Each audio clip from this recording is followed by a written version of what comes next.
Hey guys, welcome to my channel. So the Crumbleys are back in court again. It's for their bond hearing to see if they're gonna lower bond for them. I won't tell you the outcome. I'll let you guys just see what happens. So just to kind of talk about a few things that we kind of learned from this video or this court hearing is about what happened at the school that day. Because I was wondering, remember I brought it up in probably most of my videos about this case where I'm like, what exactly happened when they were called in? Like, what did the school tell them? Did they say, go get your son? Did the parents refuse to get their son? I mean, what exactly happened? How did that all go down? Well, they kind of told a little bit of the details as they're bringing up like all the points on why the parents, why James and Jennifer were so negligent and irresponsible and why they should be held accountable. So some of the things that they did wrong, basically, like big mistakes that they should have done to prevent this from happening. So one of the things they bring up is how they called Jennifer and James down to talk with a counselor, and the counselor told him their concerns about Ethan and about, the stuff he drew on his test review and things he was looking up on the computer and all that stuff, right? Well, now they have a different story. Like as the state is saying this stuff, like she's like shaking her head, like that's not what happened. Like he's lying or she's lying or whatever. So basically, they said, the state at least says that the counselor gave them a 48-hour deadline to begin therapy, or they would call the CPS. And I guess they still didn't say every detail of what the conversation entailed, which I wish I did know. I wish we did know, because it would just kind of shine a light on, like, did the school screw up a little bit? So basically, what they say is they just kind of like point the finger at the parents, saying Jennifer could have taken Ethan. Her work said that they would have gladly let her take off if she wanted to take Ethan home. And James worked at DoorDash, so he could have taken him. I mean, because that's like more of like an independent job. Like you log on when you want to work, you don't want to work, you log off. Something like that. I mean, I know that you're your own boss, so like he could have controlled that, and he could have taken him with him on the rides. So like that's not any excuse. But like I said, while the state's reading this stuff, Jennifer's shaking her head no, like that's not what happened. And even James shook his head no at one time on one of the things the prosecutor was reading. Okay, but anyway, so the counselor, I guess, said that they were really concerned about Ethan, and they gave James and Jennifer 48 hours to get him some therapy and get him some help, or they were going to call the CPS. Now, it still really wasn't clear, though, if they demanded, like, to take him or what was the words used? Like, how did that sound? Like, what did they say to them when they wanted them to take Ethan? I mean, how was it presented? Was it more like a suggestion, or was it like a demand? Was there this urgency, how they said it? How was it? The prosecutor says that the counselor told them that he needed immediate therapy. Immediate therapy was needed, as in that day. And then they resisted and said that they couldn't take him out of school because of work. But that could mean like later on that day, right? That's why I'm still a little bit confused. Did they say like right now, take him out? We need to take him out of school, or was it more like that day, like when he got home or later that day? I mean, you see what I'm saying? But I feel like it probably was more that they said to take him out of school, because the fact that they're saying that they resisted and said they couldn't take him out of school because of work. So that means that the counselor must have said, hey, take him out of school, because why else would they say, oh, we can't because we have work, But I'm just wondering how much did they make it like an urgency and like something that needed to be done, or was it just like, yeah, he needs immediate therapy, and they're like, oh, we can't take him out of school. Okay, well, we'll give you 48 hours. I'm not sure. Okay, let me continue. Sorry, guys, I'm rambling on again. So Jennifer then said, we're done here, and left. Okay. So whether or not they were going to plan on getting him therapy, probably, because they gave him a 48-hour deadline, or they threatened to call the CPS. So they probably would have ended up calling somebody for therapy, hopefully. But, I mean, regardless, it's not what happened. Okay, so anyway, another interesting part was they actually gave the times. Like the time that they left the school after the little meeting, and then the time that the shooting took place. So they said that they only lived 5 minutes away from the school, like a 5-minute drive, right? Oh, wait, one more thing. So I guess they said, this is kind of silly because a gun looks like a gun. I mean, I guess, but the state made a point to say that in the picture and the drawing that the gun looked exactly like the gun that they bought him. So like, the parents, James and Jennifer, should have recognized like the gun as the gun that they bought him, and it should have like been more of a red flag for him. But I feel like if you look at it, it's not that detailed of a drawing. Like, I mean, it's just like a basic, like, gun. It didn't look like anything specific, like, oh, that's the one he was drawing. It just looked like a basic gun, like a little kid would just draw a quick little gun. So that part, I don't know. I mean, it just looked like somebody trying to draw a gun. It wasn't really that specific, I don't think. But, no, I mean, I'm not saying it wasn't a red flag. The fact that he is drawing a gun and drawing somebody being shot with the bullet hole and stuff, yeah, I mean, that's a concern. So, anyway, back to the... my point here. So they said that they lived about a 5-minute drive. Okay. They were just told that they were concerned about their son. They showed him the pictures. They knew that their son had a fascination with guns, probably. I mean, they probably knew, they had to have seen some red flags with them, some concerns. They knew that I think it was the day before, right? That he was looking up ammunition. So they knew all that, right? So at 10:55 a.m. that day is when they left the school, right? Now, this is what I wasn't sure of in my last video when I was talking about it. I wasn't sure how long in between the time they left the school to the time of the shooting. And it was 2 hours. They left the school at 10:55. The shooting began at 12:51. So basically 2 hours they had. If they didn't want to take him home, and the school would have probably had to go get him from the class, which if they didn't, I don't know why they didn't do that. They should have at least went home. Especially James. I mean, he's working at DoorDash. He could have easily just went home, checked to see if the gun was there. Does Ethan have the gun? And if he does, then go back to the school and freaking tell them, hey, listen, he has the gun. We need to get him out of class. And if they didn't want to take him home, at least get him out of class and get the gun from him, right? You're 5 minutes. You're in the car anyway. Your job is just driving. Anyway, not just driving. I'm not saying it's not a real job. I'm just saying like 5 minutes there. Check if the gun's there. Gun's not there. 5 minutes back to the school.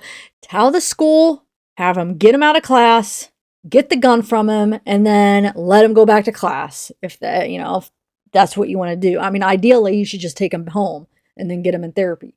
But if they're going to be like babies about it and not want to take him home, then get the gun and then go back to work. Do what you got to do, right? But at least you got the gun.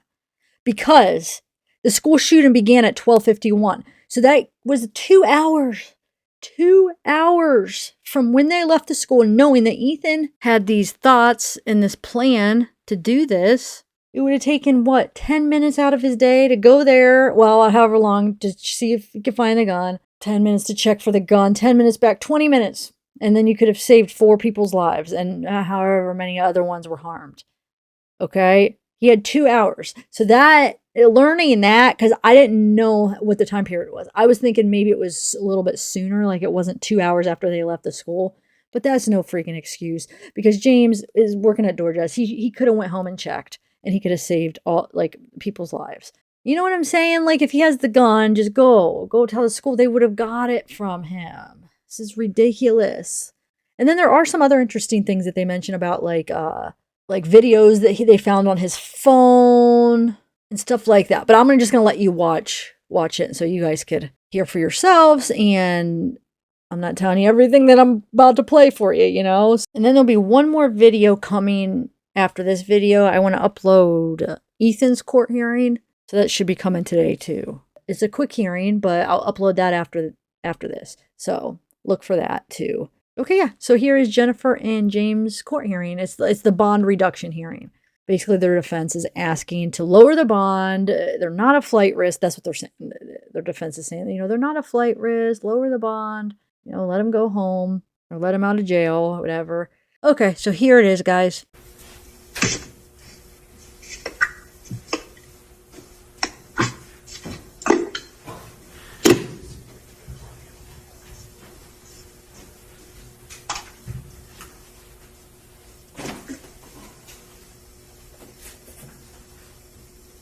Just let me know when you're ready.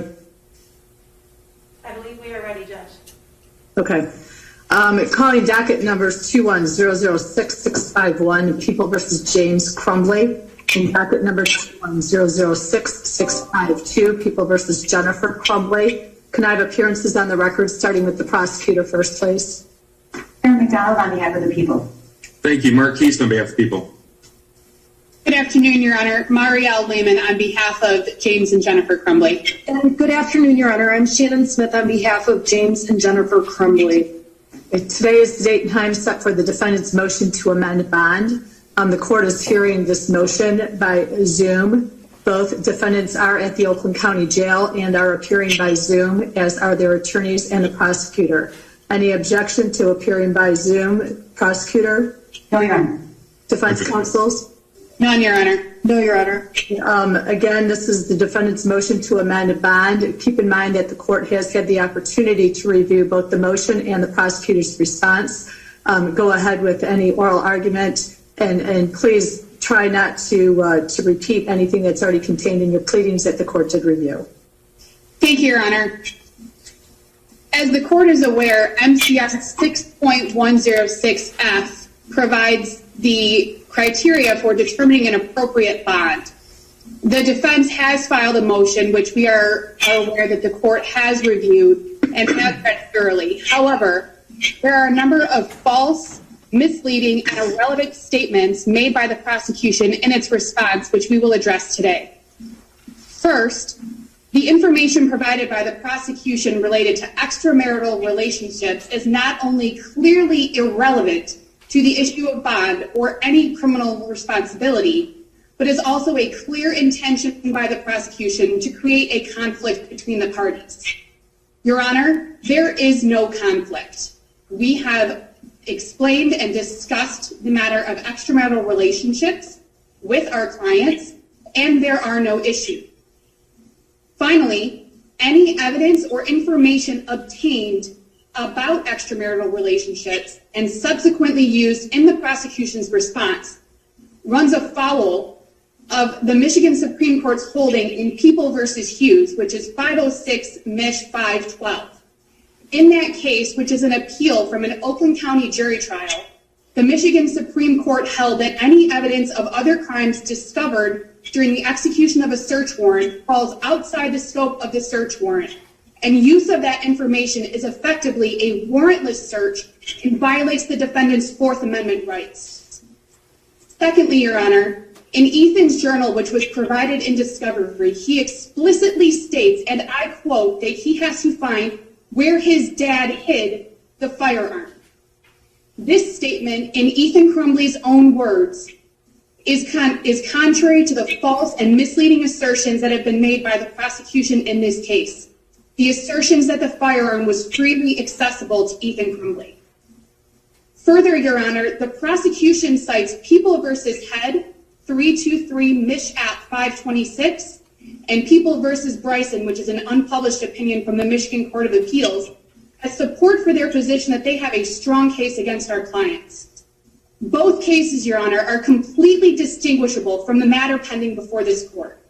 In fact, both cases involve firearms that were stored loaded with ammunition and in a location known to the juvenile.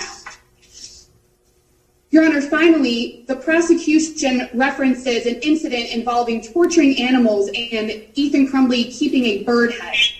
His parents were completely unaware that Ethan had engaged in any sort of torturous behavior. They had no knowledge of an incident involving a bird head. In fact, again, Your Honor, in Ethan's journal, which was provided in discovery, he makes clear that any such conduct was carried out in a manner in which his parents would not be aware. Your Honor, we filed our motion after we'd received discovery because there had been a change in circumstances. As we noted in our motion, the prosecution has changed its position, and some of Ms. McDonald's statements have been changed in her media interviews as to the existence of discovery or the existence of statements or the existence of facts in this case. Your Honor, the bond is currently set at $500,000 cash or surety, no 10%. Based on the new information that was provided in discovery that is in the possession of the prosecution and also in our possession, we're asking that the court reconsider bond and reduce the bond to $100,000 cash or surety. We do agree, Your Honor, and would consent to the use of a GPS tether as the court has previously ordered.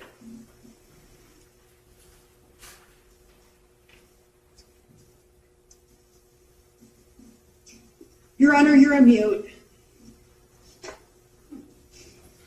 Ms. Lehman, I assume your argument is as it relates to both defendants, is that correct? That's correct, Your Honor. Okay, any response from the prosecutor's office, and who is responding? Yes, Your Honor, I am going to address the issue of flight with regard to bond decisions. Mr. Keese is going to outline the facts of the case. And of course, we absolutely object that we have changed positions, but I'm going to leave that for Mr. Keese to outline. Bernard, as you know, one of the underlying factors here is whether or not defendants are a flight risk. And one of the things to consider for the board, as you know, is ties to the community. Your Honor, the defendant's employment is something that I need to highlight. James Crumbley had employment as a delivery person for DoorDash. That's employment that is entirely discretionary and is up to the actual individual.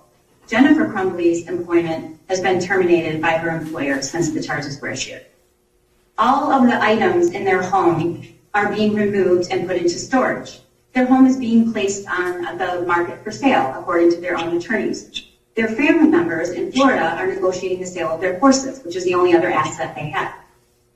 And with regard to ties in the community, there are no longer existing ties in this community, but even more importantly, the only ties these two individuals have, other than their son, who is awaiting trial, is their ties are out of state. Both defendants' families live in Florida. Defendant James Crumbley's other children, his parents and siblings live in Florida. Jennifer Crumbley's father, mother, and brother live in Florida. These family members all have been supporting and handling their affairs. These are some of the same family members who've been arranging their items placed in storage, the sale of their horses, and putting their home up for sale. Finally, with regard to flight, we need to talk about and address what Jennifer and James Crumbley did on November 30th, just hours after their son murdered children in a school. They started making plans. On November 30th at 4:42, defendant Jennifer Crumbley texted a contact she needed to sell her horse's stack. Upon information and belief in charges against their bank accounts, they drove to Lapeer and stayed a night in a hotel. At some point on this date, they also purchased a total of 4 cell phones, 2 of which were duplicate numbers, which were provided to law enforcement, and 2 additional ones were numbers that they did not provide to law enforcement. At an unknown time on that day, additionally, they drained their son's bank account, transferring $3,000 into their own account, leaving him with a balance of 99 cents. On December 1st, at around 9 a.m., they checked into a local hotel in Oakland County within miles from your court, Your Honor. At 11:23, more contacts were discussed about the sale of the horses for $5,000. On December 2nd, at 9 a.m., a withdrawal of $2,000 was made from their bank account. Text messages and testimony will reveal that the Crumbleys expected to be criminally charged the next day. On December 3rd, at 9:30 in the morning, they checked out of that hotel. Before leaving, they abandoned their second car in the back parking lot with a plate facing back. At 10:05, Jennifer Crumbley responded to a text about finalizing the sale of the horses and indicated that they were awaiting charges announced at 12 o'clock. At approximately 10 o'clock, she called Andre Sikora and said they needed someplace to sit while decisions were made. They had nowhere else to go. At 9:16, they withdrew an additional $4,000 in cash from their bank account. They then drove to a location at 1111 Bellevue, Detroit. At 12 noon, the swear to was performed in your court and charges were announced. Once they arrived at this building, they never left the premises except once to smoke, and also when James Crumbley moved their car so that the license plate would not be visible. And at approximately 1:30, they told Andre Sikora that they had been charged criminally. At that point, they requested that he leave the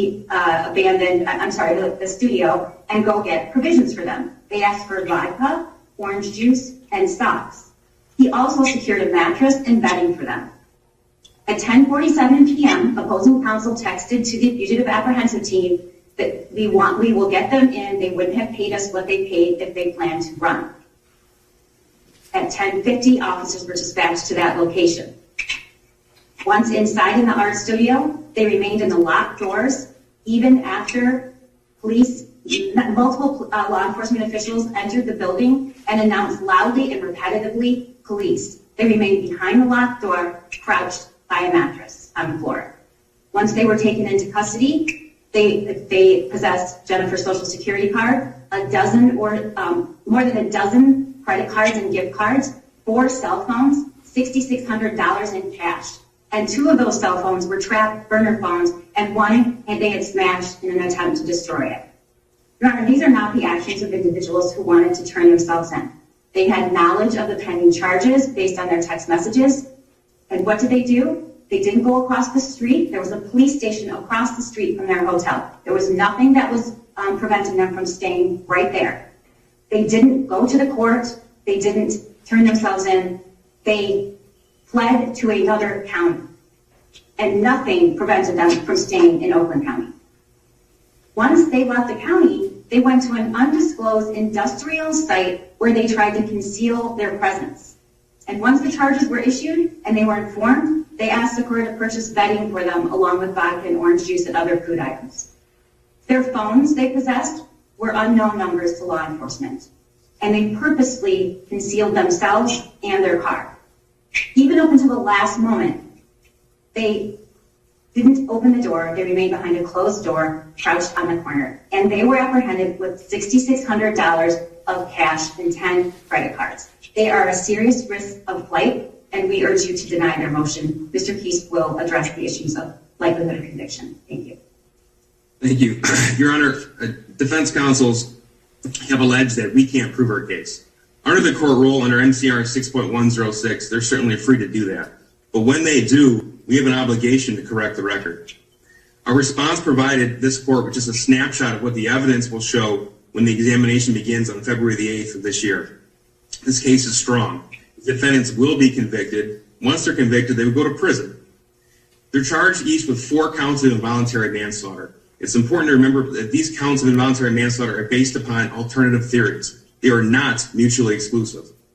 They committed these crimes by being grossly negligent in the storage of that firearm or by breaching their duty as parents. The evidence admitted will prove both of these theories. The evidence will show that Ethan Crumbley was gravely troubled. He was fascinated with firearms. He was violent. He displayed terrifying tendencies and behaviors, and he literally sketched out what he had planned to do in his journal and his drawings. Even a cursory review of the forensic examination the cell phone seized showed that the negligence on the part of these defendants and their failure to perform the duties of their parents far perceived November the 30th. The evidence will show that as far back as March of 2021, Ethan Crumbley would text his mother, Jennifer, on more than one occasion, and always when he was home alone, that he thought there was a demon, a ghost, or someone else inside the home. These weren't one-time messages. He would repeatedly text what he was perceiving to his mother, who sometimes would not respond for hours. The evidence recovered from Ethan Crumbley's phone shows that in May of 2021, he was torturing and killing animals. He did this at the family home. He filmed himself doing it. That film was on his phone. Not only did he film those actions, but he kept a severed head from a bird that he had tortured and mutilated in a jar in his room for 6 months. The evidence recovered thus far shows that Ethan Crumbley was creating Molotov cocktails at the family residence as well. That phone extraction also revealed that he searched school shootings and firearms so often on his phone that he received spam advertisements regarding his mental well-being and firearms. We have found that Ethan Crumbley was also fascinated with guns and Nazi propaganda. He purchased a Nazi coin from Amazon and kept it in plain view in his bedroom. A notebook recovered from the family home was recovered. It appeared to have been shared by all members of the household as it depicted Nazi symbols on one page and a grocery list on the other. He would regularly ask his parents when he could go shooting, and he bragged about how he had been asking for a 9mm handgun. A second notebook found, not hidden, but in plain view in the family home, depicted pictures of firearms on literally every page.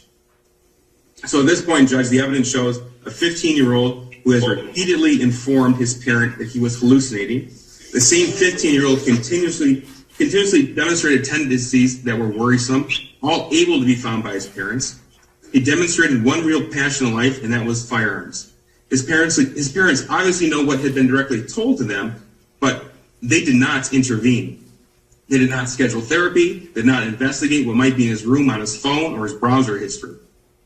They didn't even keep their other weapons secured. And we know that because there was a video recovered from Ethan Crumbley's phone from August of 2021 with him holding James Crumbley's .22 caliber Kel-Tec pistol in one hand, bullets in the magazine around in the chamber. He sent messages to a friend, "It's time to shoot up the school, JK, JK, JK." That was in August of 2021. The evidence will also show at the exam that Ethan Crumbley's one real friend, the one he sent that video to in August, left the state in late October. His parents knew that. They acknowledged the effect that it had on their son. And again, they failed to provide any type of intervention. Instead, they bought him what he desperately wanted, a 9mm Sig Sauer handgun. They bought that for him on November the 26th of 2021. Now we know they bought it for him because we have the video from Acme Firearms that shows Ethan Crumbley standing next to James Crumbley. Then we also know that Ethan Crumbley posted a picture of him holding that firearm that same day, talking about his new firearm. He went shooting with his mother, Jennifer Crumbley, at another shooting range on November the 27th. She posted on her social media page about her shooting the firearm and about his new Christmas present. We know that Ethan Crumbley posted pictures of that firearm on YouTube. We know that he bragged about it to a friend. We have the video from the shooting range on November the 27th that clearly shows Ethan Crumbley was the one who knew how to manipulate and operate that firearm, and he showed Jennifer Crumbley how to do so. That evidence will be admitted at the examination. Even after they bought the gun, they could have secured it, but they failed to do so. They gave inconsistent statements about how the gun was secured.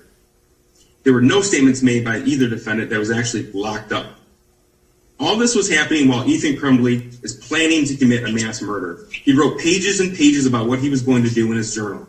He filmed a video of himself talking about what he was going to do. He shot that video at the family home. He stopped doing schoolwork and was surprised when his parents didn't seem to notice or care. And then we get to November the 29th, the day before the shooting. On that day, Ethan Crumbley is caught by his teacher looking up ammunition. Other students see him with shell casings and live rounds as well.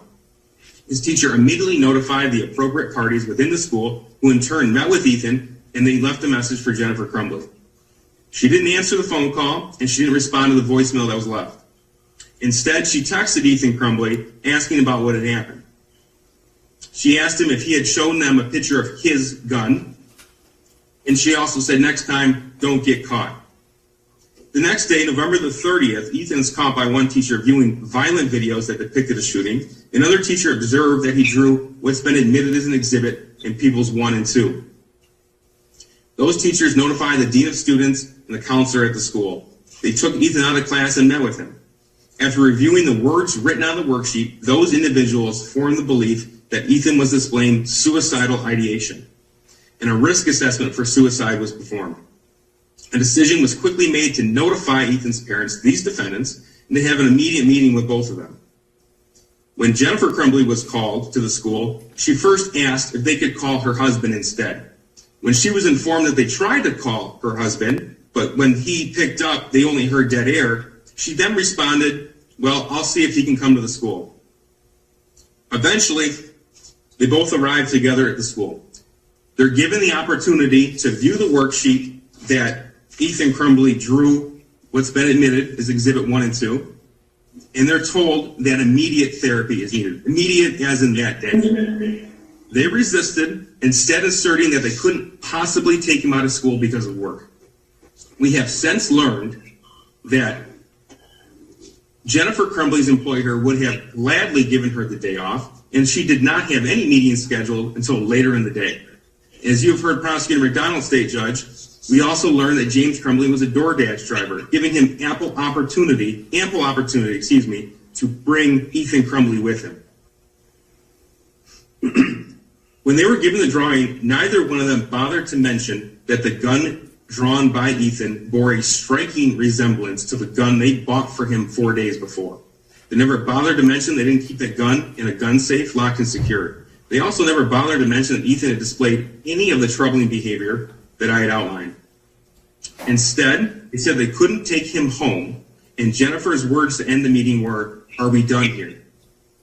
This caused the counselor so much concern that he gave them a 48-hour deadline to call therapy, or to begin therapy, or he would call CPS. And that is the evidence that will be admitted when those witnesses testify at the preliminary examination. Judge, the timing is important as well. The defendants left the school at roughly 10:55 a.m. The shooting didn't begin until 12:51 p.m. The Crumbleys lived just down the road from Oxford High School. Even if for some reason they didn't want to tell the school about what they knew, they had ample opportunity to drive home, take 2 minutes to see if the gun was still there. They failed to do so. But when news of the shooting broke, each of them quickly concluded that their son was the one responsible. James went to his house and called 911, telling dispatcher that the gun was missing and his son might have done it. Jennifer texted Ethan and said, "Don't do it." She also texted a coworker that the gun was missing, and she was concerned that Ethan was responsible. Judge, this is a snapshot of the evidence that will be admitted on February the 8th and the ensuing dates for the preliminary examination. Search warrant returns are still coming in. We expect, based upon what we've seen so far, that the additional evidence will be inculpatory as well. I expected the examination to lay out the facts and to give rise to these 4 charges. I expect this court will find probable cause to move this case on. At this juncture, I don't believe there is any reason why this court should amend the bond that was previously set. This court will have every opportunity to evaluate the facts and the evidence when presented at the appropriate time. I ask that these defendants' motion denied, Judge. Thank you. Your Honor, may I have a brief rebuttal? Just Very brief, please. Thank you, Your Honor. As the court is aware, shortly after the shooting on November 30th of 2021, the Crumbley's home address was listed on the internet and was also discussed on the record at their arraignment. Prior to being charged and arrested, they had received and been made aware of a plethora of threats to their lives and to their safety and had to leave their home. The sale of their home has been necessary as it is no longer a safe location for them to live, but it has nothing to do with a flight risk. Your Honor, further and of importance is the prosecution in this case is trying to avoid the fact that the defense had repeatedly tried to contact them and to connect all day to make plans to turn our clients in on the charges that had been sworn to at noon that day. So, Your Honor, they were not trying to flee, Your Honor. They are not a flight risk. They were not a flight risk, and we're asking that the court grant our motion to reduce the bond. Thank you. All right, we are here today for purposes of the defendant's motion to reduce bond. The court has had the opportunity to review the pleadings that were submitted by both parties, along with listening to oral argument today. I want to point out that the court rule that applies to this case is MCR 6.106.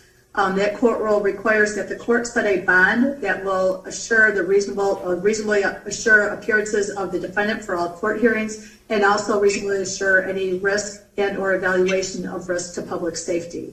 The factors that the court is to consider are all listed in subsection F of the court rule.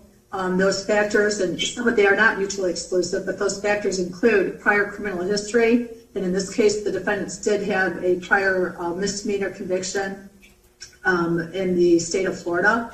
Their record of appearances or non-appearances at court proceedings or flight to avoid prosecution, the defendant's history of substance abuse or addiction, the seriousness of the offense charged, the presence or absence of threats, and the probability of conviction and likely sentence, the defendant's employment status and history, and financial history as the factors relate to the ability to post, and facts indicating that the defendant's ties to the community, including family ties and relationships, and lengths of residency.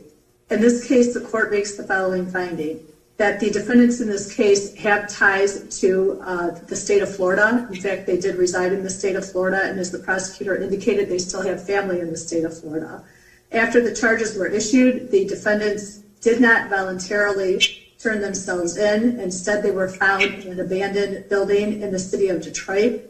Their vehicle was hidden to the extent that they were trying to avoid anybody being able to see their license plate. They withdrew a substantial amount of money from bank accounts, and they were not answering attorneys' calls. The seriousness of the charges, I think, is self-explanatory. They are each charged with 4 counts of involuntary manslaughter. So taking all those factors into consideration, the court finds that the bond as set is reasonable and is denying the motion to amend the bond. We will continue to the preliminary examination on February 8th, and at that point, the court will make a determination as to whether or not other days are necessary for purposes of conducting the preliminary examination. Before we disconnect, I do want to have a conversation with all attorneys in a breakout room.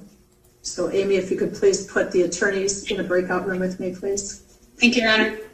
Thank you, Your Honor. Thank you, Judge.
Okay, we are back on. Was in a breakout room with all counsel.